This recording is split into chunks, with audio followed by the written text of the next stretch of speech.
A reading from The Poe Shadow by Matthew Pearl. Bonjour, my former captor in the fortress of Paris, the Baron Dupin's compatriots stood before me. Many apologies, you see. I seem to be staring sometimes in a sort of haze. But this had not been one of my staring spells. Her killing beauty rushed back to me at first sight, and I looked elsewhere to break her hold on me. After recovering myself, I whispered, "What in the world are you doing?" She smiled as though it was self-evident. I ascended a few rungs of the ladder that I had seen her climb and removed the book that she had placed on the shelf. It was an edition of Poe's Tales. It is opposite from my custom, putting valuable things into a place. She laughed with childlike enjoyment at the idea. When she smiled, she had the air of a little girl, particularly now, as her hair had been cut shorter. Valuable? These are only valuable for readers who can appreciate Poe, I said. And why place them so high up, where they are difficult to find? People like to reach for something, Monsieur Quentin, she said. You have done this under the direction of the Baron Dupin. Where is he? He has begun the work of resolving Poe's death, Bonjour said, and shall end it in triumph. My head was pounding. He has no business with that. He has no business here. Consider it fortunate, she replied cryptically.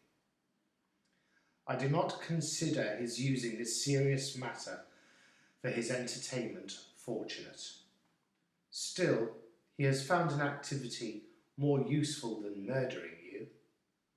Murdering me? Ha! I tried to sound cavalier. Why should he do that?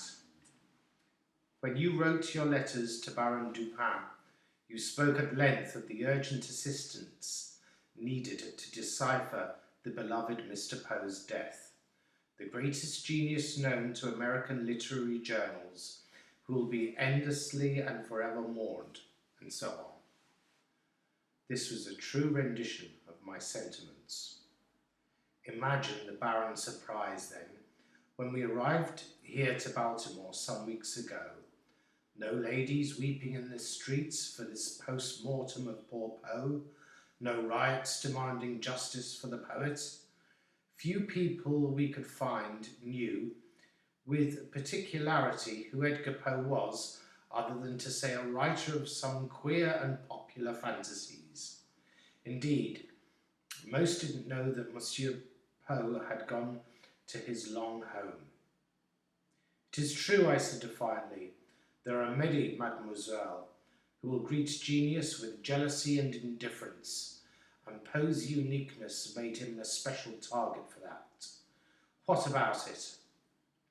Baron Dupin had come here to answer the demand to understand Poe's death, and there is no demand at all could be found. I fell silent. I suppose I could not argue against the Baron's frustration, as I had experienced the same kind. He blamed me, I muttered. Well, do not imagine my master felt very forgiving toward you. In fact, finding we had travelled so far and at great expense without purpose, the Baron grew very warm very quickly. I think I must have shown apprehension, because she smiled. Nothing to fear, Monsieur Quentin, she said, but her smiling somehow made me feel less safe.